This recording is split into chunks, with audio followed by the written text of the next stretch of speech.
कोई है? शहरी के टाइम पे कौन आ गया? हाँ, क्या चाहिए? बेटा हम मुसाफिर है, हमें शहरी में कुछ खाने के लिए मिलेगा, हमें कल रोजा रखना है। और हाँ भाई, अगर हम होटल में शहरी कर लेते तो सारे होटल बंद हैं। अरे तुम मांगने वालों ने बड़ा परेशान कर रखा है, तुम्हें शहरी में चाहिए? चलो जाओ यहाँ से।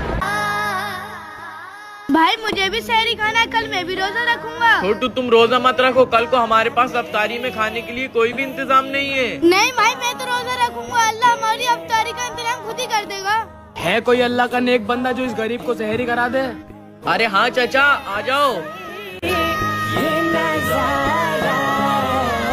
मेरे पास शहरी में खाने के लिए बस यही एक आधी रोटी है। कोई बात नहीं बेटा, रिज़्क देने वाला अल्लाह है। या अल्लाह तेरा शुक्र है। या अल्लाह हमारी अफ्तारी का इंतजाम कर दे। कमेंट्स में आई लव रमजान जरूर लिखें।